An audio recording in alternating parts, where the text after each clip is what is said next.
Around the little green town of Avonlea, there are plenty of people who pry into their neighbor's business while neglecting their own affairs.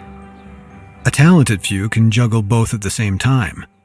Rachel Lynde was skilled in this art and always kept a watchful eye on her own neighbors, Marilla and Matthew Cuthbert, a brother and sister who lived just down the road at a place called Green Gables. Mrs. Lynde could always tell when something was afoot.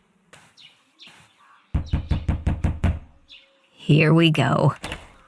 Yoo-hoo! Your brother is headed to town on a weekday afternoon, Marilla.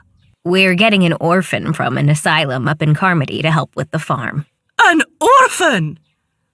You hear such stories. Orphan boys setting fires to barns, sucking on eggs. Yes, Rachel. But at least boys don't poison whole families. And what about that orphan girl who dropped strychnine down the family's well?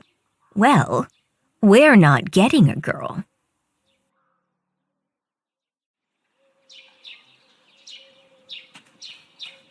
What a glorious disaster this will be. I pity that orphan boy, that's certain. She's waiting for you there. She? I'm not expecting a girl. Mrs. Spencer is sending us a boy. Well, I haven't got any more orphans stashed away.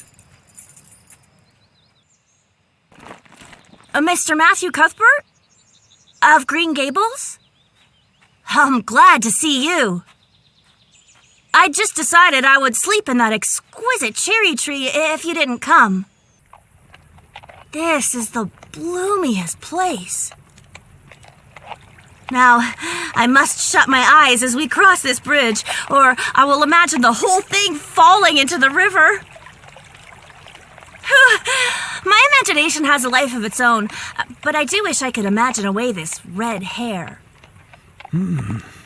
I can do that with my freckles and scrawniness and rotten green eyes and even my boring old name, Anne.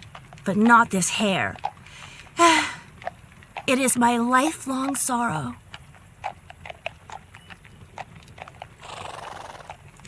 Would you rather be divinely beautiful, dazzlingly clever, or angelically good? I can never decide. Am I talking too much? I can stop. You can talk all you like. Oh. I'll have to call that road the White Way of Delight. And that, the Lake of Shining Waters. I could sigh with rapture. I'm nearly home.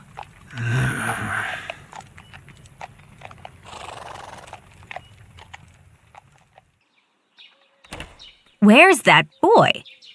There wasn't any boy. Only her. And I couldn't just leave her there, mistake or no. I should have known. Nobody ever did want me. Hush now, child. We're not going to send you off into the night. What's your name? Could you please call me Cordelia? What do you mean, call you? Or, well, it's really Anne Shirley. But if you must call me that, please spell Anne with an E. Eat. I'm afraid I'm stuck in the depths of despair. The utter depths. She's going back to Mrs. Spencer tomorrow. I don't know. She's an interesting little thing with all her talk. Her talk? It drives me to distraction. You're not suggesting that we keep her. I suppose not exactly. She's bewitched you. What good could she do us? Well, now, we could do some good for her, and she'd be company for you. I'm certainly not suffering for company.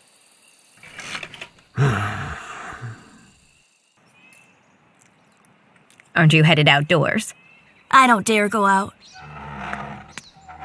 It would break my heart to make friends with those stately roses and that silver smooth brook, only to bid them farewell forever. There now, Bonnie. Where's the sense in naming a geranium? Well, you wouldn't want to be called woman all the time, would you?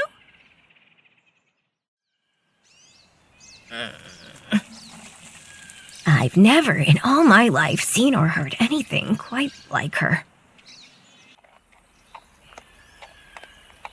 And after my parents died, I never stayed in one place long. I took care of the Hammond twins for 2 years. 3 sets of them. I can handle babies in moderation, but 6 was a bit excessive. And terribly exhausting. Then the Hammonds left for the States and no one would take me. So I had to go to the asylum with the other orphans.